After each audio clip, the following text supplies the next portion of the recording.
a group of former GOP lawmakers is demanding the Republican-Democrat split Congress terminate President Trump's national emergency declaration at the United States-Mexico border. This month, Trump declared a national emergency at the southern border, citing widespread drug trafficking, which leads to about 70,000 dead Americans annually and increasing illegal immigration. In a letter to Congress, former Republican lawmakers claim the national emergency to protect the U.S.-Mexico border is unconstitutional. As Republican members of Congress, each of us started with one central understanding of our party's overarching commitment, to honor our pledge to protect and defend the Constitution of the United States. After each election, when our constituents granted us the privilege to again represent them in Congress, we renewed that pledge. It has always been a Republican fundamental principle that no matter how strong our policy preferences, no matter how deep our loyalties to presidents or party leaders, in order to remain a constitutional republic we must act within the borders of the Constitution. Our oath is to put the country and its Constitution above everything, including party politics or loyalty to a president. Emphasis added. We who have signed this letter are no longer members of Congress, but that oath still burns within us. That is why we are coming together to urge those of you who are now charged with upholding the authority of the first branch of government to resist efforts to surrender those powers to a president. Emphasis added. We offer two arguments against allowing a president, any president, regardless of party, to circumvent congressional authority. One is the constitutional placing of all lawmaking power in the hands of the people's representatives. Article 1 of the Constitution, which vests the legislative branch with specific powers, states in Section 9, no money shall be drawn from the Treasury, but in consequence of appropriations made by law. The power of the purse rests with Congress because it is comprised of 535 representatives of the taxpayer and is the most direct connection between those being governed and those governing. If you allow a president to ignore Congress, it will be not your authority but that of your constituents that is deprived of the protections of true representative government. Emphasis added. The second argument goes directly to the question each of you must face: how much are you willing to undermine both the Constitution and the Congress in order to advance a policy outcome that by all other legitimate means is not achievable? The current issue, a wall on our southern border, has gone through the process put in place by the Constitution.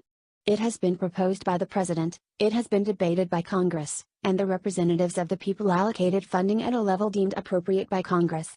We understand that there are many members of Congress who disagree with the final funding compromise reached by a bipartisan group of legislators. To you, we ask this question: what will you do when a president of another party uses the precedent you are establishing to impose policies to which you are unalterably opposed? There is no way around this difficulty. What powers are ceded to a president whose policies you support may also be used by presidents whose policies you abhor. Emphasis added. Like us, you have taken an oath of office. You were elected to Congress to carry out the constitutional duties and responsibilities of the United States House of Representatives and the United States Senate. You were sent to Congress to be the voice of the people. That is an awesome burden, and it may require you to exercise restraint to protect the constitutional model, that which is the root of American exceptionalism, and to keep it from being sacrificed on the altar of expediency. Emphasis added. We who have served where you serve now call on you to honor your oath of office and to protect the Constitution and the responsibilities it vested in Congress. We ask that you pass a joint resolution terminating the emergency declared by the President on February 15, 2019. Emphasis added.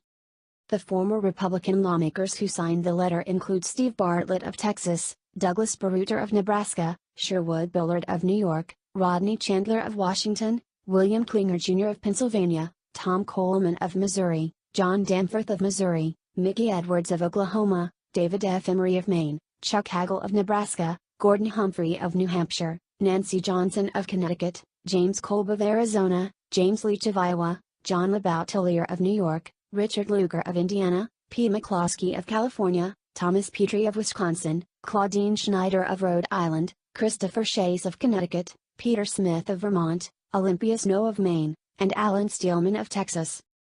Last week, a group of establishment Republicans and Democrats wrote a letter claiming that there was no need for a declaration of a national emergency at the southern border because there is no national emergency in regards to illegal immigration and drug trafficking.